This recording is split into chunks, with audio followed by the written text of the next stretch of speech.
3 in the morning. A fine rain falling over the empty streets of Charleston, a black luxury car gliding through the night like it doesn't want to be seen. Officer Chloe Bennett signals it to stop, just another routine traffic check.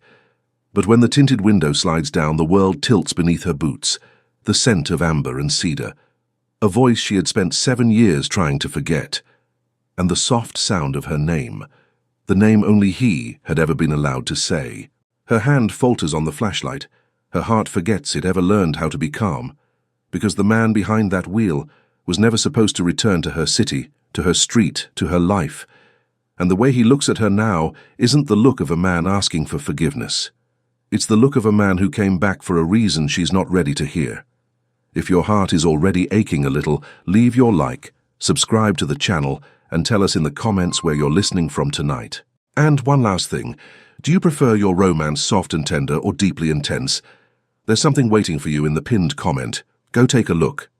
The rain wasn't heavy enough to call a storm, just that soft Charleston drizzle, the kind that doesn't pour, it seeps, into the wool of a uniform jacket, into the seams of a leather boot, into places you forgot were still uncovered. Officer Chloe Bennett stood on the slick blacktop of Lexington Avenue, one hip cocked slightly, breath clouding under the sodium-orange glow of a street lamp that buzzed overhead like a tired insect. The radio, clipped to her shoulder, murmured something about a 1050 over on King Street. She didn't really hear it.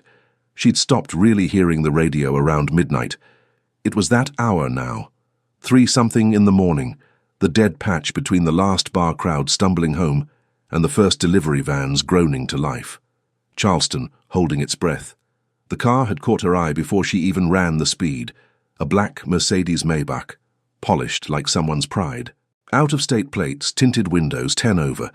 It glided down the avenue the way money glides through a room. Quiet, certain, like the rules were a suggestion. The kind of car that, at 3 a.m., either belonged to someone very rich or someone very lost. She'd flicked her lights on without thinking twice. Now she was approaching the driver's side, flashlight angled down toward the asphalt, her right hand resting close to the holster, the way the academy had drilled into her years ago. Routine. That was the word she kept feeding herself. Just a routine stop. She rapped the back of her knuckles twice against the window. The glass came down with a soft, expensive hum, and every word she'd rehearsed in her head, license, registration, do you know how fast you were going, every one of them just left her. It wasn't his face she registered first. It was the smell, warm amber, dark cedar. Something faintly leathery underneath, like a cologne she hadn't allowed herself to think about in 7 years. A scent so specific, so buried, that for a full second her chest just refused to do its job. The flashlight beam drifted upward, almost without her permission, and then she was looking at the man she'd spent 2,000 and something nights pretending was dead to her. James. His name fell out of her mouth before she could catch it. Not a question, not even surprise, really. More like something she'd been holding under her tongue for years, and her teeth had finally let go. He didn't smile. Not at first. He just looked at her. Looked, the way he used to look across kitchen tables and crowded rooms, like nothing else in the frame mattered. There was a thread of silver at his temple now. Hadn't been there before. The lines at the corners of his eyes were deeper, like he'd done some living she hadn't been around for. But the mouth was the same. And the eyes. God, the eyes were the same. Chloe. His voice came out lower than she remembered, rougher around the edges. It really is you. She squared her shoulders. Training kicked in the way it does when your heart is trying to embarrass you. License and registration, sir. Sir. He let the word sit there. The corner of his mouth pulled up. Just barely. More sad than amused. Okay. If that's how we're doing this. He reached into the inside pocket of a jacket that probably cost more than her rent, slow and deliberate. The way you move when there's a uniform watching you. The seat creaked under him. Chloe kept her flashlight steady, her expression flat, but her pulse was knocking so hard against the inside of her collar that she was almost certain he could hear it. He held out the license. His fingers brushed hers. Half a second, maybe less. Static, all the way up her arm. She looked down. James A. Whitmore, Charleston address, new issue date, local. He hadn't just visited, he'd moved back. "You were speeding, Mr. Whitmore." She was startled by how level her voice came out. "I know." He still hadn't looked away from her. "I wasn't paying attention to the road." "What were you paying attention to?" A pause.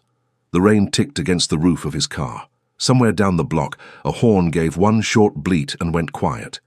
"To the fact that I was 3 blocks from your precinct," he said, "and still hadn't figured out what I'd say if I ever saw you again."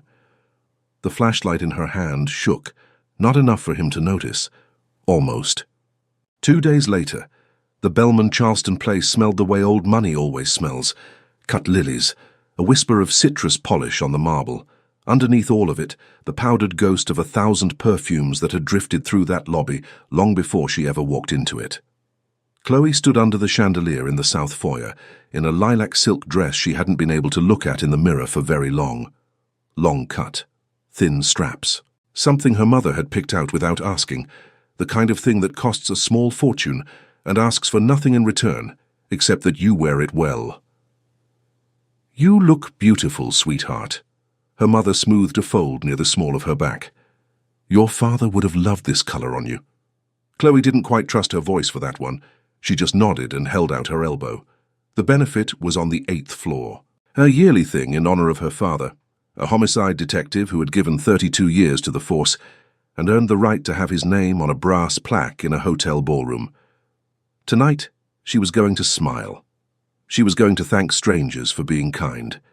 She had spent 4 hours in front of a mirror so she could look like a woman who, by all visible evidence, had her life completely together. The elevator chimed. The doors slid open onto a man in a charcoal suit with a leather portfolio tucked under one arm. She felt it before she actually saw him. The amber, the cedar, that faint, warm trace beneath everything else. "Going up?" James said. Soft. Her mother smiled at him without recognition. She'd only met him a handful of times, years and years ago, at cookouts in a backyard that no longer existed. "8th floor, please." He pressed the button. The doors closed. 8 floors. A small velvet-walled box, one mirror at the back, some soft jazz murmuring out of a hidden speaker. The 3 of them. Chloe kept her eyes fixed on the brass panel of buttons. 1, 2, 3. She could feel him standing there, not looking, just aware of her in that particular way she remembered too well, the way a candle becomes aware of a draught. Her mother was saying something. Centerpieces, the senator's wife. Chloe was nodding in the right places and not really hearing any of it. 4, 5. The elevator gave a small tired lurch, the kind these old hotels never quite fix, and her weight shifted by maybe half an inch. His sleeve brushed the inside of her bare arm. Just the cuff. Cool linen against warm skin. 2 seconds, maybe less. Her next breath simply didn't show up. He didn't apologize. He didn't move. 6, 7. In the mirror behind them, she caught a glimpse of his hand at his side. His thumb pressed slowly once against the pad of his index finger, that small private thing he used to do when he was swallowing something he wasn't ready to say. She hadn't seen it in 7 years. She hadn't realized she still had it filed away somewhere inside her ribcage, waiting to ache. 8. The doors opened. Her mother stepped out into a wash of warm light and chamber music. Chloe hesitated half a beat. "You cut your hair," James said. Quiet, almost to himself. Such a small sentence. 4 words.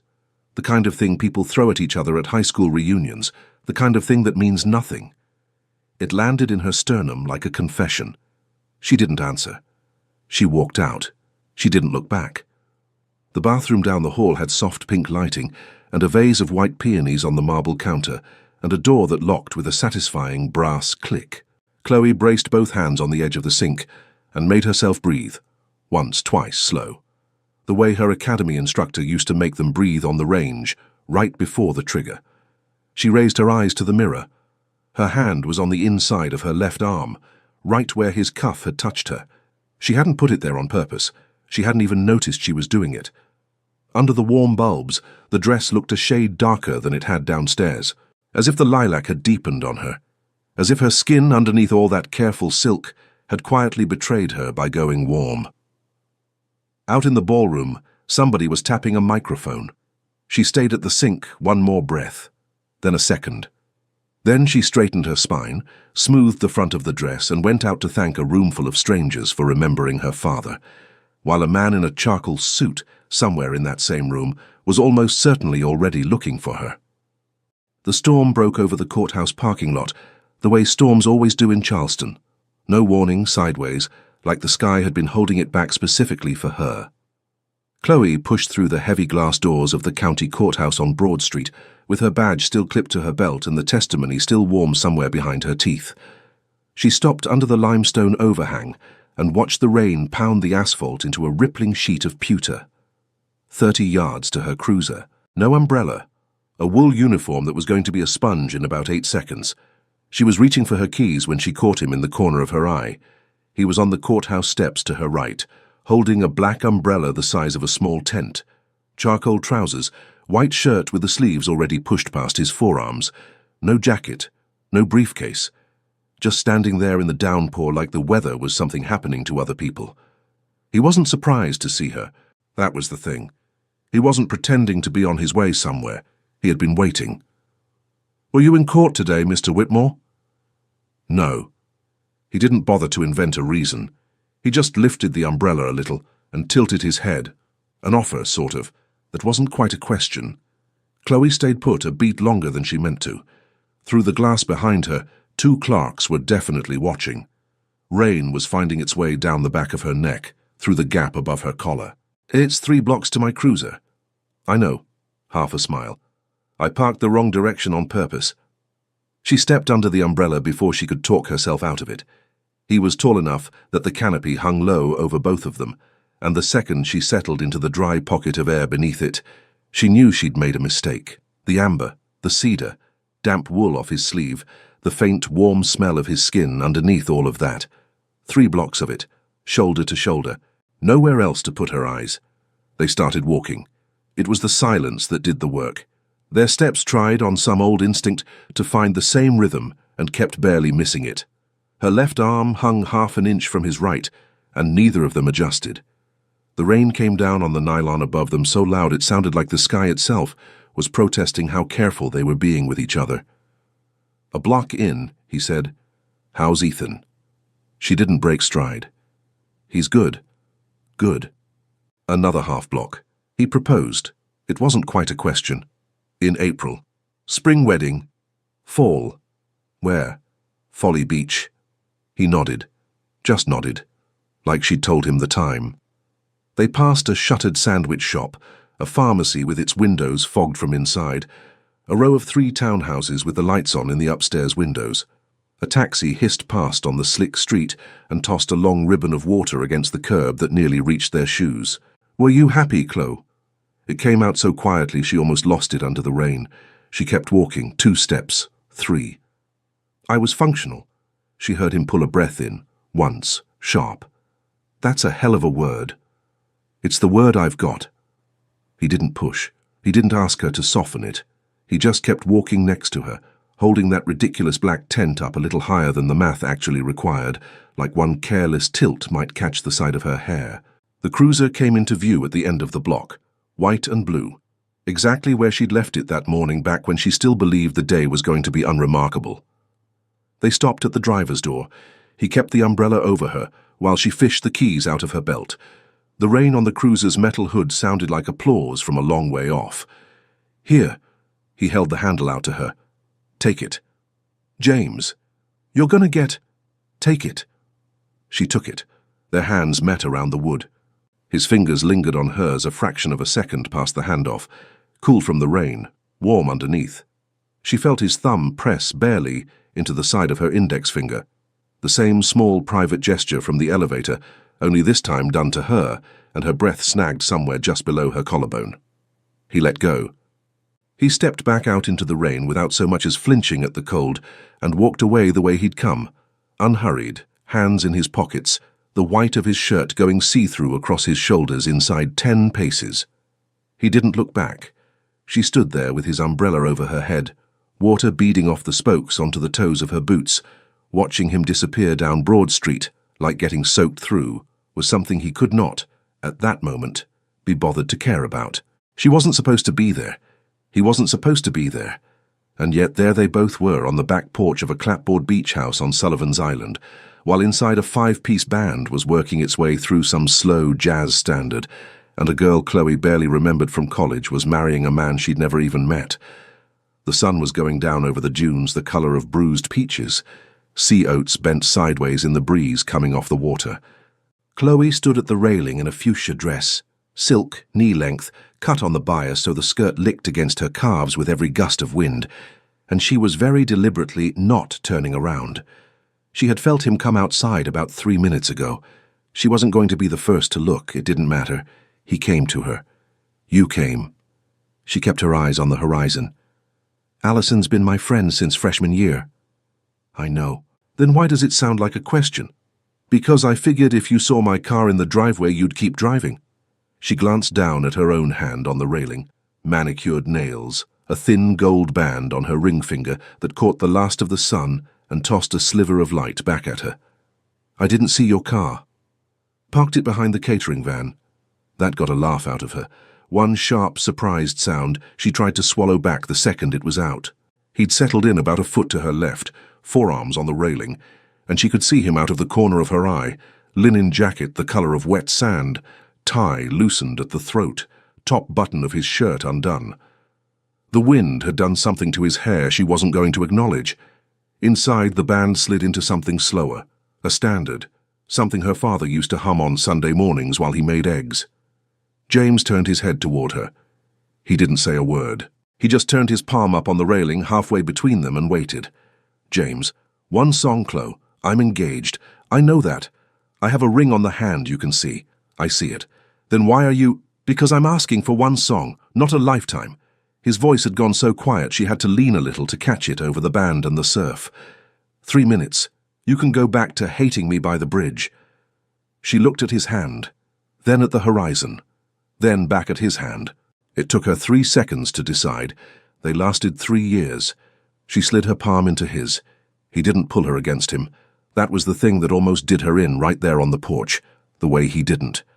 He drew her out into the open space at the end of the boards, set his other hand at the small fold of silk at the base of her spine, without ever touching the skin underneath, and then he held that distance. A real palm's worth of evening air between them, not a centimeter closer. They started to move, slow, half steps really. The wind kept pushing the hem of her dress against the front of his shins, and every brush of the fabric registered on her like it was hitting her own skin. The band was inside, behind closed French doors, and the music came through the glass thinned out and ghostly, the way old songs sound through a kitchen radio late at night. She made herself a promise. I'm not closing my eyes. She closed them. His breath was at her temple now, warm, steady. He didn't speak. He didn't lean in. He just breathed, and they kept moving in that small, careful loop, and for 1 second, Chloe let her forehead drift toward the side of his jaw, without quite letting it land. The song ended. Neither of them stepped back. Inside, the applause came through the glass dulled, like it was happening on a different island altogether. I wrote to you, Chloe. He said it against her temple. So soft it landed more like a hum in her skull than a sentence in her ear. What? I wrote to you, the night I left. She pulled back like he'd touched her somewhere she hadn't braced for. Her hand slipped out of his. 1 step back, then another, the fuchsia silk billowing out behind her in the wind off the dunes like the flag of some country she hadn't decided whether to claim. What did you just— You heard me. James, what are you— The French doors banged open. A cluster of bridesmaids in matching slip dresses spilled out onto the porch, laughing too loud, champagne glasses tilting. One of them spotted Chloe and let out a delighted shriek of her name. Chloe didn't take her eyes off him. He didn't take his eyes off her. She let herself get pulled back inside. Behind her, on the railing where his hand had just been, the wind went on doing what wind does, moving things, exposing things, refusing to let any single thing in this world stay where you'd put it. She didn't sleep that night. She didn't really try. By 8 in the morning, she texted him an address, a coffee place she hadn't been to in months, tucked into the ground floor of a renovated row house a block off Rainbow Row. The kind of spot without a real sign, just a chalkboard A-frame on the sidewalk with the day's beans written out in someone's looping script. She'd picked it because it was empty at that hour, because the back corner was hidden from the street, because if she fell apart, she didn't want anyone she knew to be the one to see it. He was already there when she walked in. Of course he was. 2 cups on a small marble table, hers the way she used to take it, flat white, no sugar, sitting untouched on the coaster across from his black coffee. He hadn't asked her how she took it now. He'd guessed right. She sat. She didn't take her jacket off. "Tell me what you said last night." "No hello." "No. How did you sleep?" He didn't seem to expect either one. "I wrote you a letter, Chloe, the night I flew to London." "What letter?" "A letter." Both his hands were flat on the table, perfectly still. "I sat at my mom's kitchen table at 1 in the morning the night before the flight, and I wrote you a letter. I already had the apartment in Camden. I put the address in it. I asked you to come whenever you could. I told you I'd come back in 6 months if you didn't." She just stared at him. There was a small heart in the foam of her coffee. It was already coming apart at the edges. "Where did you put it?" "Your mother's kitchen counter, under the fruit bowl.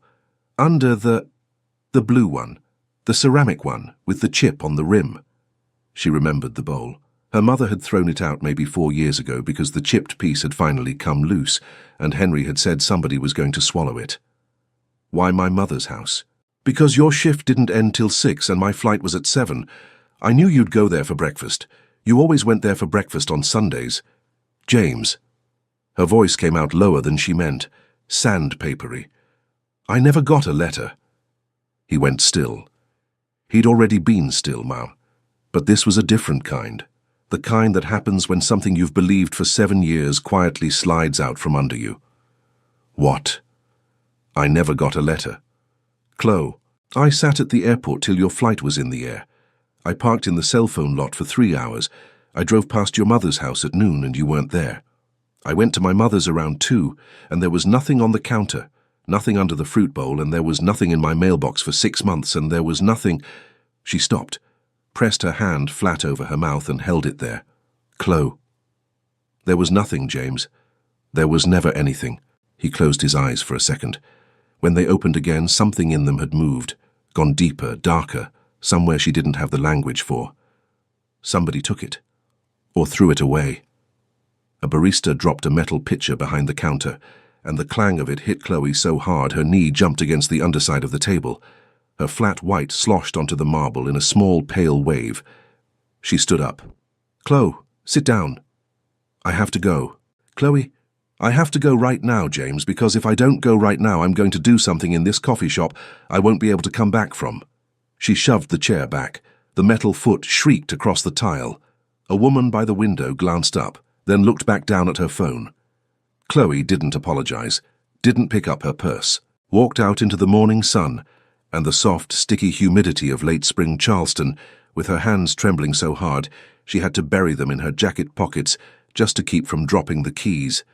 She made it 2 steps down the sidewalk before she stopped. Pink brick.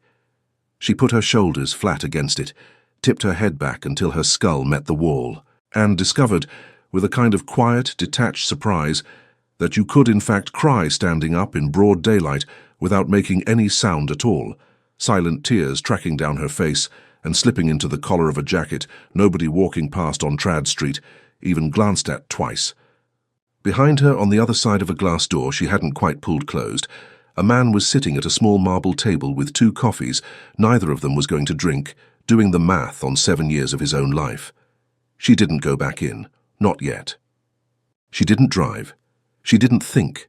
She got in the car and let muscle memory take over, and 20 minutes later she was pulling into a driveway in West Ashley she'd been pulling into since she was 9 years old. Her mother's place. Sage green shutters, white siding, a magnolia out front that had outlasted 2 dogs and 1 husband.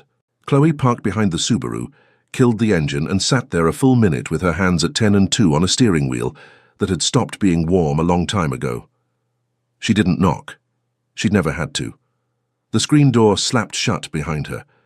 The kitchen was full of late morning sun, half cut by the bamboo shade across the back window, and it smelled like coffee and the lemon Henry was halfway through slicing on the cutting board by the sink. "Hey, kiddo." He didn't look up. "How your mama just ran out to—" "Henry." He looked up. She didn't have to say a thing after that. He took one look at her face and set the knife down very, very carefully, the way a man sets something down when he can feel a camera on him. What? I need to ask you something. Sit down. I don't want to sit down. Chloe, did you ever see a letter? He didn't answer. On the counter, under the blue fruit bowl, 7 years ago, from James Whitmore. Henry put both his hands flat on the cutting board, one on each side of the lemon. He was a big man, 64, retired from the postal service, hands like baseball mitts, and she watched those hands brace against the wood like the wood was the only thing keeping him upright. Chloe, did you see a letter, Henry? A long pause. The lemon kept leaking pale juice onto the board between his palms. I burned it. The kitchen tilted, just slightly. She didn't move. You what? I burned it. In the grill out back, Sunday morning before he left. You'd been crying for 2 weeks, Chloe, 2 weeks. I watched you fall asleep on this couch every night with your shoes still on. I watched you stop eating. I watched your mother shut herself in the laundry room because she didn't know what to say to you anymore. And then I walked in here to put the coffee on, and there was an envelope on this counter with that boy's handwriting on it, and I... He stopped, pulled a long breath in through his nose. I thought I was protecting you. From what? From being asked to wait, from flying off to London on some kid's promise, from wasting another year of your life on... It wasn't your call, Henry. I know that now. It wasn't your call then. I know that too. A floorboard creaked behind her. She didn't turn. She knew that weight on the boards. Her mother was in the doorway in a cardigan and reading glasses, a paperback still folded over her thumb. When Chloe finally did turn, her mother's face had gone the color of paper. You knew. It wasn't a question. Her mother didn't try to make it one. Sweetheart, you knew. I didn't know until after. I didn't know until... Move, Mom. She walked past her. She didn't slam the screen door on her way out. She closed it carefully, both hands, the way you close the lid of a piano you don't plan on playing again. She drove, without aim at first, down Folly Road, over the Wapu Bridge. Eventually her hands found their own way downtown, to the harbour, to Waterfront Park, and she parked near the long pier and walked all the way out to the end and sat on a bench she didn't remember choosing. The Ravenel Bridge stood out there in the dark over the Cooper River, lit white against the sky like a harp somebody had stretched between two cities. A shrimp boat was easing out toward open water, its running lights blinking red and green. She sat there a long time, 2 hours, maybe 3. Her phone buzzed twice in her pocket, and she didn't look. At some point she pulled it out and scrolled to a name and pressed call. Ethan. It rang once. She hung up. She stared at the dark screen another full minute. The breeze off the water carried the faint smell of diesel and salt, and somebody's cigarette from a bench further down the boardwalk. The air had cooled. Her arms were bare. She didn't notice. What was she even going to say to him? Hey, babe, remember the guy I told you about exactly once, 2 years into us, when you asked if I'd ever loved anyone before? Yeah, him. He's back. Hey, babe. There was a letter. Hey, babe. I don't think I'm who you think I'm marrying. She set the phone face down on the bench beside her and sat there with her hands open in her lap, palms up, like a woman waiting for somebody to put something into them. Out over the river, the lights on the bridge kept doing what bridge lights do, burning steady, pretending nothing in the world had moved. She found him because she knew the project. Everybody in Charleston knew the project. The new mixed-use tower his firm was putting up off Meeting Street, the one the Historical Society had been losing its mind over for 18 months, the one the local paper kept running drone footage of every other Sunday. She got there at 6 in the morning. The sky was that bruised grey that hasn't decided yet whether it's going to be sunrise or rain. She parked on the street, walked through a chain-link gate that should have been padlocked and wasn't, and flashed her badge at a confused-looking security guard, half asleep in a folding chair. He waved her through. Nobody at 6 a.m. argues with a uniform. The elevator wasn't running yet. She climbed. 5 flights of bare, poured concrete stairs, the kind without a handrail on the inside and a long, open drop on the outside. Her boots echoed off the unfinished walls. Somewhere 2 floors above her, a generator was working. The smell of fresh concrete was everywhere. That cool, mineral, wet stone smell that always made her think of basements or tombs. She stepped out onto the rooftop slab. He was at the far edge, his back to her, white hard hat dangling from one hand, the other tucked into the pocket of his trousers. He was looking out across the rooftops toward the Ashley, where the light was just starting to come up behind the silhouette of downtown. He didn't turn when her boots hit the slab. She knew he'd heard her. She didn't know how she knew. "How long have you been up here?" "Since 4. You haven't slept?" "No." "Yeah, me neither." She crossed the slab. The wind up at 5 stories was a different animal than the wind at street level, bigger, indifferent, lifting strands of her hair across her mouth. She stopped about 3 feet behind him and discovered she had no idea what to do with her hands. "James, tell me," she told him. She told him about the bowl, the kitchen, Henry slicing the lemon, the grill out back. She told him in flat little sentences with no shape to them, because giving it a shape would have asked too much of her. The part about her mother she saved for last. She watched his shoulders the entire time. He didn't interrupt, he didn't turn around. She watched the breath move in and out of his back, through the white cotton of his shirt. Slow, then slower. And then, for a stretch, not moving at all, like a man who had forgotten that breathing was something you were supposed to do on purpose. When she got to the end of it, he closed his eyes. She couldn't see it. She just knew. He stayed like that a while. The river kept brightening behind him. Down in the channel a barge was working its way out, slow and patient, leaving one white seam on the dark water. When he turned around, she'd braced for anger. It wasn't anger. It was something quieter than that, and worse. He looked at her like a man who'd been carrying a stone in his pocket for 7 years and just discovered the stone was hollow. "All this time," he said, "all this time. I thought you read it." "I know. I thought you read it and didn't come." "James, I built—" He stopped, made a vague gesture at the slab, at the rebar, at the city around them. "I built buildings, Chloe. I built an entire life out of buildings. Trying to design my way back to a yes, I thought you'd already turned into a no. And it wasn't even a no. It wasn't even a question." "Right." The wind came up over the parapet and caught the loose pieces of her hair. She tucked them back behind her ear. She took a step closer. He didn't move. She took another, slowly. The way you reach toward an animal that has no good reason to trust you. She lifted her hand and laid the whole palm of it against the side of his face. Stubble under her fingers. Warm skin under that. The faint, cool damp of the morning still clinging to his jaw. He let his head tip into her hand. A fraction, just the weight of it, like he'd been holding his own skull up for 7 years and was now, finally, allowed to put it down somewhere. She felt his eyes close under her palm. They didn't kiss. That was the part she'd remember most later. They didn't kiss. She brought her other hand up, set her forehead against his. Her thumb moved once, slow, along his cheekbone. She could feel his breath on her chin. She could feel her own pulse beating in the soft pad of her palm against his face. "I'm sorry." "Don't." "I'm so—" "Don't, Chloe. Please." The sun broke over the river behind them. The light hit the rebar and the still wet concrete and turned the whole rooftop an absurd, impossible pink. A pair of pigeons landed on the parapet about 10 feet off and lifted right back into the air. They stood like that a long time, forehead to forehead, hand to face, breath to breath. Neither of them said another word until the sun had cleared the last roof line of the city and the wind had picked up just enough to nudge them, gently, half a step apart.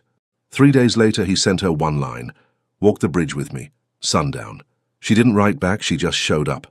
The Arthur Ravenel Jr. Bridge at dusk is a kind of trick of the eye, a long white cable-stayed hop 2.5 miles across the Cooper River, like somebody had tried to sketch a line between 2 cities and gotten ambitious about it.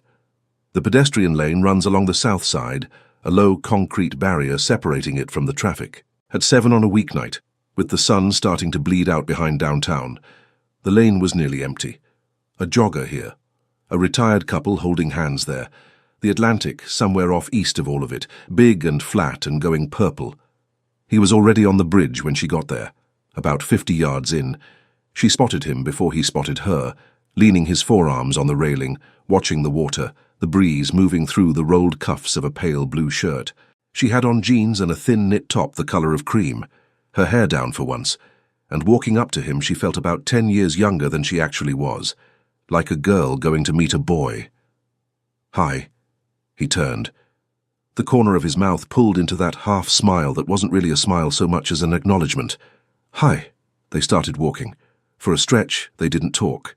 The wind off the water came warm and steady and pushed her hair across her mouth every few seconds.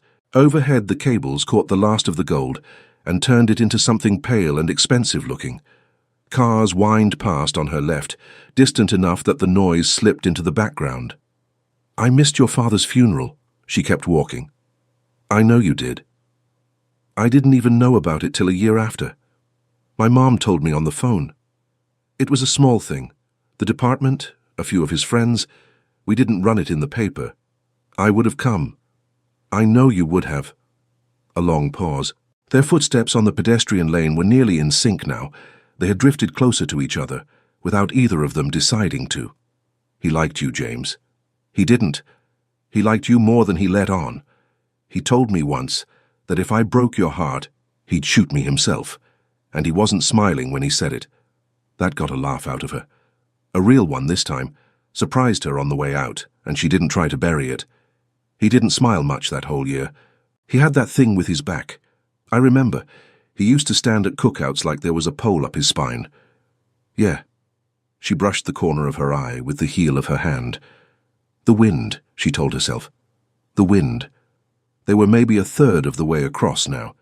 The bridge dipped toward the middle and climbed again toward the far tower. The lights of Mount Pleasant on the other side were starting to come up in scattered handfuls. All those birthdays. She said it more to herself than to him. He answered anyway. "All of them." "You didn't write? I thought you'd read the letter." "Right.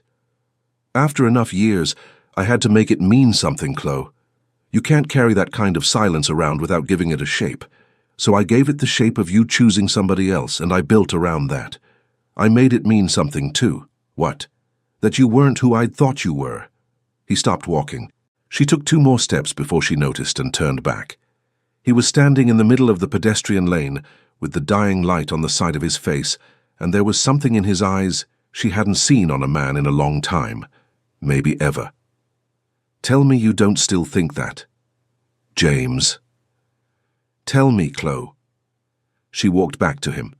The wind off the river kept pushing pieces of hair across her mouth. She didn't push them back. She stopped about a foot in front of him and looked up. "I never forgot you, James. I just got really good at faking." He didn't let her finish. His hand came up to the side of her jaw, warm, steady, the pad of his thumb settling just below her ear, and his mouth was on hers before the rest of the sentence got out. The kiss had the weight of 7 years in it. It wasn't hurried, it wasn't performed. It was slow and disbelieving, like he couldn't quite trust that he was being allowed to do this. The wind moved through her hair around both their faces. Somewhere down the lane a jogger pretended not to look. She felt one tear slip out of the corner of her eye and disappear into the corner of his mouth, and she did not call it crying. When they broke apart, his forehead came to rest against hers, the way it had on the rooftop. The way, apparently, it always would now. "I have a fiancé." "I know." He didn't let go of her hand. She didn't pull it back. They turned slowly and started walking the rest of the bridge. Toward Mount Pleasant, toward the rest of it, toward whatever was sitting on the other side of a conversation she still hadn't had. Their fingers stayed laced the whole way. She drove home from the bridge with both hands on the wheel and the windows all the way down. The marsh smell was thick coming off Shem Creek, brackish and warm, and her hair kept whipping into her mouth at the lights. She didn't fix it. She didn't put any music on either. She needed the silence to keep her in one piece. The apartment she shared with Ethan was on the 3rd floor of a beige stucco building in Mount Pleasant, with a tiny balcony that looked down on a courtyard where the fountain hadn't worked since the day they'd moved in. She climbed the stairs slow. Her key took 2 tries in the lock. He was in the kitchen, standing at the counter in the soft white t-shirt she'd given him last Christmas, a dish towel over one shoulder, slicing a red onion for something. The lamp she'd dragged home from the Folly Beach flea market 2 summers ago was on over the table. The chair he'd sanded and restained for her after she'd said she liked it, but the finish was wrong, was tucked in at the corner. Their whole shared life, the small handmade version of it, sitting around the room like it was waiting to be acknowledged. "Hey," he didn't look up. "Pasta water's on. You eat?" "Ethan." He looked up. He had brown eyes that crinkled at the edges and a steady, patient face. The kind of face people instinctively trusted with their kids, their secrets, their dogs. He'd been good to her. Steadily, daily, unspectacularly good for almost 3 years. He took one look at her and set the knife down on the cutting board. "Okay," he said. "Just that. Sit down. Please." He turned the burner off first. She loved him for that, for the small, reflexive practicality of it, even now. Then he came around the counter and sat across from her at the table, with his hands loosely clasped in front of him, and he waited. She didn't dress any of it up. The traffic stop, the name, the elevator, the umbrella, the porch on Sullivan's Island, the coffee, her stepfather, the rooftop, the bridge. She didn't lie about the kiss. She didn't soften it either. She watched his face the whole time. He didn't interrupt. He didn't get up. He didn't even really move except once, when she got to the part about Henry burning the letter, and he closed his eyes for a long second and opened them again. When she finally got to the end of it, he looked down at her hand on the table, at the engagement ring on her finger, the thing he had picked out himself 8 months ago alone, at a jeweler's on King Street. "Did you know?" His voice was quiet, not cold, quiet. "Before he came back, did you know you were still in love with him?" She didn't answer right away. She owed him better than fast. "Yes. How long have you known?" "Always." He nodded, slow, like a man absorbing a punch he hadn't realized he'd been bracing for. He reached into the front pocket of his jeans and pulled something out and set it on the table between them. It was his wedding band, brushed white gold, the one they'd picked out together at the same shop. She hadn't even known he was carrying it on him. "I've had it on me for about 3 weeks, Chloe." "What? 3 weeks? Since the night I came home and you were standing in the kitchen with all the lights off, just standing there, and you didn't hear me come in. You looked at me like you weren't sure who I was. And the next morning, sitting in the car at a stoplight, I knew something had moved and I just didn't have the word for it yet." "Ethan!" "I deserve somebody who isn't faking it, Chloe. And so do you." She started to cry. Not hard. Just the quiet, leaking kind of crying she'd done against the brick wall outside the coffee shop, the kind that ran down her cheeks and dripped off her chin onto the table without her doing anything about it. He reached across and put his hand over hers, squeezed once. Then he let go and got up and went to the bedroom, and she heard the closet slide open and the soft canvas zip of a duffel bag being pulled off a shelf. She didn't follow him. She went to her mother's house that night, not because she wanted to, because she didn't know where else to put herself. It was almost 10 when the doorbell rang. Her mother was already in bed. Chloe answered in bare feet, in an old academy t-shirt, her eyes still puffy from the drive. James was on the porch. He was barefoot too. He must have left his shoes in the car. He didn't say anything. He just held out an envelope. It was old. The paper had gone the color of weak tea at the edges. The address on the front was written in careful black fountain pen letters in his handwriting from 7 years ago, 33B Camden Lock, London, and her name was at the top. "Henry," he said. He couldn't make himself throw it out. He had it in a shoebox in the garage. She took it with hands that did not feel like her hands. She walked past him out onto the porch in the warm dark and sat on the top step under the magnolia and read it by the light of the street lamp at the curb. 4 pages. It was full of small things. What he'd packed, what he was scared of, the way the kitchen looked at 1 in the morning. The last line was at the very bottom of the 4th page. "If you read this too late, Chloe, come find me anyway. I'll be waiting however I can." She lifted her eyes from the paper. He was leaning against the doorframe with his hands in his pockets, barefoot, waiting, the way he'd promised. She didn't say a word. She crossed the porch and put her arms around his waist and her face into the front of his shirt, and she stood there breathing him in like a woman who had finally, after years of looking, found the doorway to her own house. His arms closed around her. Slow, careful. like he was making sure he had permission. He had it. Some absences aren't abandonment. They're letters that never arrived, bridges someone burned in our name. Real love isn't finding someone who will never hurt you. It's finding someone whose return, after all the damage, is still worth everything. So tell me, would you have waited 7 years for the truth? If this story moved you, leave your like, subscribe, and share in the comments where you're listening from tonight. And before you go, there's something special waiting for you in the pinned comment. Don't miss it.